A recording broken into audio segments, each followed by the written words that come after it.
tight. Minoprio must win this. Look how close they are. Quarter of a boat length in it. It's all about the hoist. Who can get a better hoist? Minoprio looks a little behind. No, good hoist, no problem there. But a boat length in it now.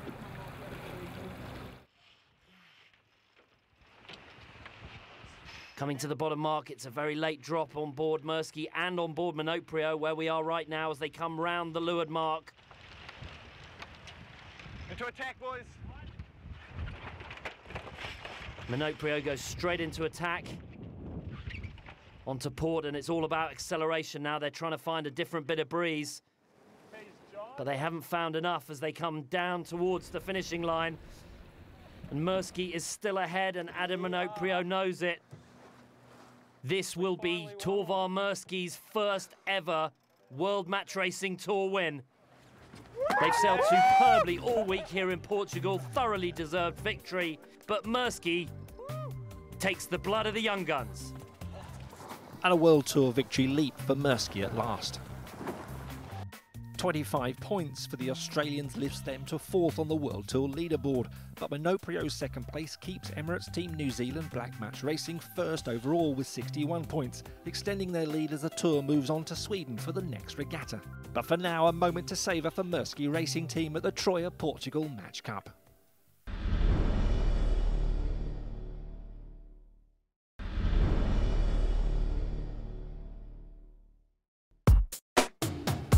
The World Match Racing Tour is the world's leading professional sailing series and includes 10 events over 4 continents.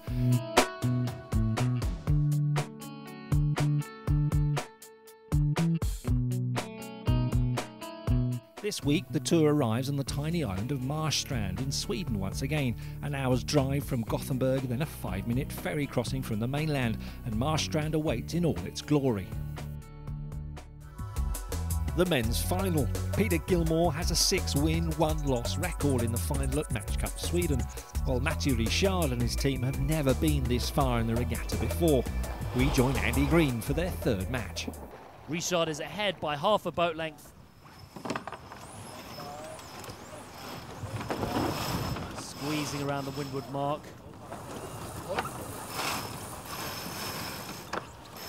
Hoisting the spinnaker, not the quickest hoist on Gilmore's boat. Unusual, their crew work usually faultless. The one thing about Peter Gilmore is he always keeps it close. There you go, he's taken out a boat length. Look how tight he comes into that bottom mark. Gilmore looking for that little bit of pressure, but Richard is right on top of him. Richard decides that the right is where he wants to go.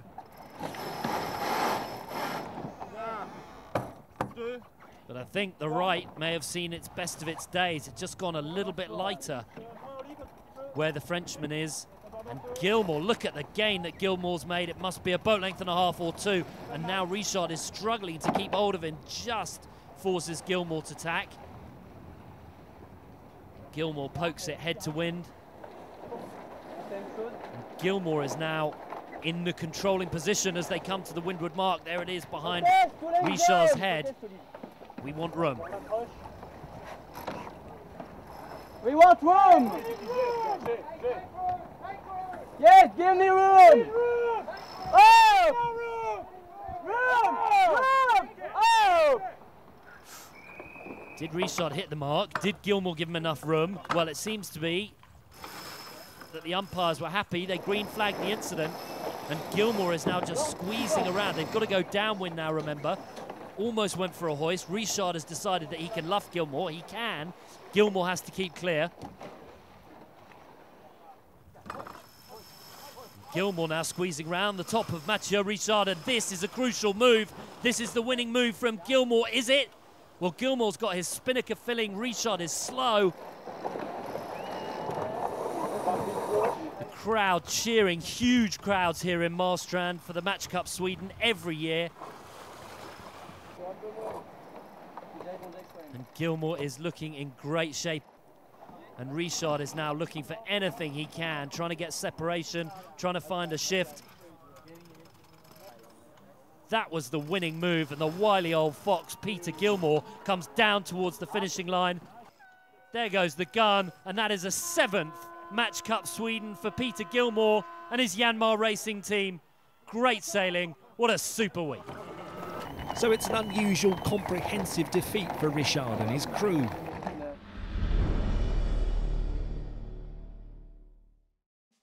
St. Moritz in Switzerland, with a stunning lake at 1,700 metres high in the Alps, is the annual setting for a mammoth battle between the best sailors in the world to become the 2009 King of the Mountain. The finalists, the two youngest teams on the World Match Racing Tour, both skippers just 24 years old and who recently faced each other in the final of the Portugal Match Cup, where Murski was triumphant. He joined the start of the third and deciding final.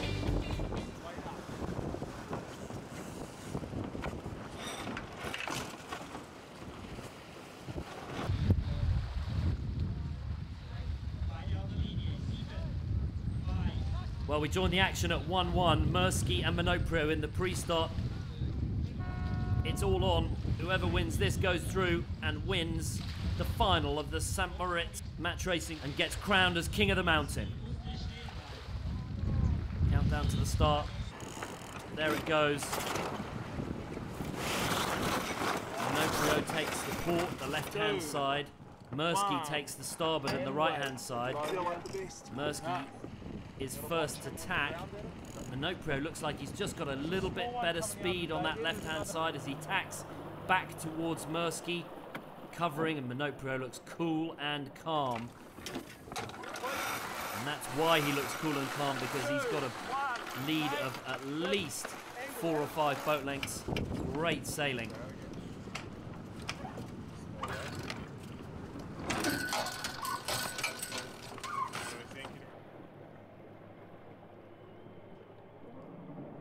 Monoprio jibes. Murski is looking for something. He's looking for a puff of breeze, some pressure, something. He doesn't look like he's getting it.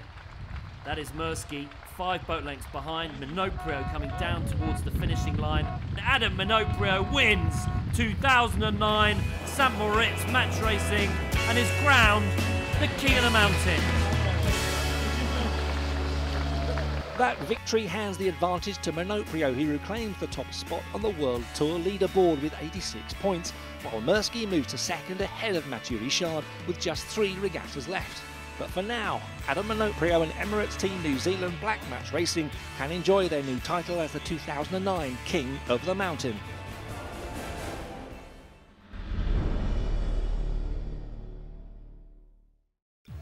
The World Match Racing Tour, the world's leading professional sailing series, rolls on to